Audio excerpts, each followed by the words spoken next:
યુવરાજસિંહ જાડેજા છે, ગુજરાતમાં વિદ્યાર્થી નેતા તરીકે ફરજ બજવું છું અને જોવા જઈએ તો આજે અમે કહી શકાય કે હનુમાન ખીજડીયા જ્યાં દ્વારકેશ નામનું એક યુનિટ આવેલું હતું એ દ્વારકેશ નામના યુનિટમાં ક્યાંક ને ક્યાંક અમને જે દૂધ જે ભરાઈ રહ્યું હતું જે જીવન જરૂરિયાતની આપણી વસ્તુ છે એ દૂધ જોવા જઈએ તો આ એક ટેન્કર જે છે એ ટેન્કર જ્યાં ભરાઈ રહ્યું હતું એ અમને શંકાસ્પદ લાગ્યું, કેમ કે છેલ્લા ઘણા દિવસોથી આ દૂધની અમે રેકી કરી રહ્યા હતા, આ દૂધના ટેન્કરની અમે રેકી કરી રહ્યા હતા, કેમ કે આ જે દૂધ છે એ દૂધ લગભગ 10,000 જેટલા લીટર જેટલું દૂધ જોવા જઈએ તો અરવલ્લીના જે અલગ અલગ જે સહકારી ડેરીઓ છે એ સહકારી ડેરીને ખાલી કરવામાં આવે છે.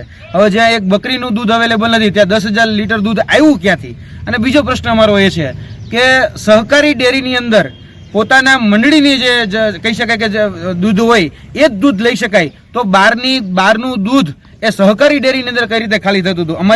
અમારા પાસે એ રેકોર્ડેડ પુરાવા છે કે આ જે દૂધ અહીંયા જે કહી શકાય કે હનુમાન ખીજડીયાના દ્વારકેશથી જે દૂધ ભરાતું હતું એ દૂધ ખાલી થતું હતું. એ જોવા જઈએ તો સાબર ડેરીમાં આવેલી જે માધવ શીત કેન્દ્ર છે ત્યાં, તેની સાથે સાથે જે તાલોદ ગામ છે એ તાલોદ ગામની નવી બોરડી આદર્શ ડેરી છે ત્યાં, તેની સાથે સાથે જે આમોદરા જે ભાથીજી દૂધ મંડળી છે ત્યાં, અને જે સાબર ડેરીના ચેરમેનના ગામની જે જૂના પીપોદરા કરીને જે ગામ છે તેની જે સહકારી મંડળી છે એ સહકારી મંડળીની અંદર આ દૂધ ખાલી થતું, એટલે કે તાલોદ ડેરી, નવી બોરડી, આમોદરા, ભાથીજી દૂધ મંડળી, આ દૂધ છે એ અલગ અલગ જગ્યાએ જોવા જઈએ તો બાયડ અને બાલાસિનોર એ જગ્યાઓએ ખાલી થતા હતા. એટલે 10,000 લીટર જેટલું દૂધ કોઈ જગ્યાએ 500 લીટર, કોઈ જગ્યાએ 1000 લીટર, કોઈ જગ્યાએ 1500 લીટર, તો કોઈ જગ્યાએ 2000 લીટર આ દૂધ એ ખાલી થતા હતા. એટલે પ્રાઇવેટ જગ્યાએથી દૂધ લઈ અને સહકારી ડેરીની અંદર આ દૂધ બધા ખાલી કરવામાં આવતા હતા. એટલે આ શંકાના ભાગરૂપે આજે જોવા જઈએ તો આ દૂધ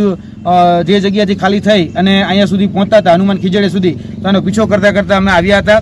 અને આજે એક અઘટિત ઘટના પણ અમારી સાથે બની છે. જોવા જઈએ તો સવારે જ્યારે આ દૂધ ભરાઈ અને અમરેલી કહી શકાય કે અરવલ્લી જે વિસ્તાર છે જે જવા તરફ નીકળ્યું હતું ત્યાં હું, મારા મિત્ર વિજેન્દ્રસિંહ મકવાણા અને સાથે સાથે દિલુસિંહ ઠાકોર આ ત્રણેય જણા એક ગાડીમાં જઈ રહ્યા હતા. ત્યારે કહી શકાય કે અહીંયા એચપીનો જે પેટ્રોલ પંપ છે તેની આગળ અમારી ગાડી જે છે રોકી દેવામાં આવી. આ ટેન્કર જે છે એ ટેન્કરના માધ્યમથી જ અમારી ગાડી આ ટેન્કર જે છે આડું કરી દેવામાં આવ્યું અને ગાડી રોકી અને બેફામ અભદ્ર શબ્દો એમને કહેવામાં આવ્યા અને ત્યારબાદ અમારી ઉપર જીવલેણ હુમલો પણ કરવામાં આવ્યો.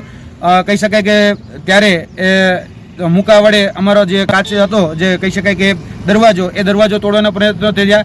ત્યારબાદ અમે ત્યાંથી નાસી છૂટી અને અમરનગર વડિયાવાળા રસ્તે ગયા ત્યારે એક સ્પ્લેન્ડર જેવું બાઇક વચ્ચે આડું નાખવામાં આવ્યું અને એક પથ્થર વડે અમારા ગાડી ઉપર આખો જે કહી શકાય બેલા જેવો પથ્થર એ અમારા ગાડી ઉપર નાખવામાં આવ્યો. ત્યારબાદ એક સ્ટીલનો રોલ જે હતો એ પણ અમારી ઉપર નાખવામાં આવ્યો. તેની સાથે સાથે જે આગળ ખીરસરા કરીને જે ગામ છે એ ખીરસરા ગામમાં અમારી ગાડી રોકી અને બે સાઈડથી અમારી ગાડીને બ્લોક કરી અમારી ગાડીના દરવાજા એ જે કાચના હતા એ કાચના દરવાજા તોડી નાખવામાં આવ્યા.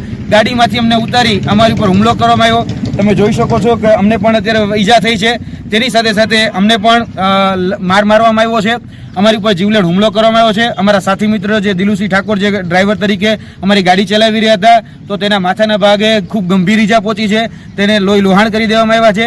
ત્યારબાદ અમારા જે વિજેન્દ્રસિંહ મકવાણા હતા તો તેને પણ કહી શકાય કે બેફામ અને બેલગામ મારવામાં આવ્યો છે.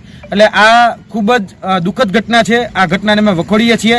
તાત્કાલિક ધોરણે આની ઉપર એક્શન લેવાય એટલા માટે અમે બંને જગ્યાએ જેતપુર જે તાલુકા પોલીસ સ્ટેશન છે ત્યાં પણ ફરિયાદ આપી છે. તેની સાથે સાથે જે વડિયા જે પોલીસ સ્ટેશન છે ત્યાં આ જે ટેન્કર જે અમને શંકાસ્પદ રાખી રહ્યું છે એ શંકાસ્પદ ટેન્કરને સીલ કરવામાં આવે તેના માટે અમે વર્તમાન અમરેલીના જે FSSAના જે અધિકારી છે એમને પણ જાણ કરી છે, વડિયાના જે PI અધિકારી છે એમને પણ જાણ કરી છે અને તાત્કાલિક ધોરણે આ ટેન્કરને સીલ કરવામાં આવે, અંદરનો મુદ્દામાલ જપ્ત કરવામાં આવે અને આની ઉપર કાયદેસરની કાર્યવાહી કરવામાં આવે જેથી કરીને દૂધનું દૂધ અને પાણીનું પાણી થઈ શકે. કારણ કે છેલ્લા 3 થી 4 મહિનાથી આ દૂધ અમને ક્યાંક ને ક્યાંક શંકાસ્પદ લાગી રહ્યું છે. જે ગામમાં એક બકરી ન હોય ત્યાં 10,000 લીટર દૂધ બનાવી અને ક્યાંક ને ક્યાંક અલગ અલગ વિસ્તારોમાં મોકલવામાં આવતું હોય એવું અમને સ્પષ્ટપણે શંકા લાગી રહી છે.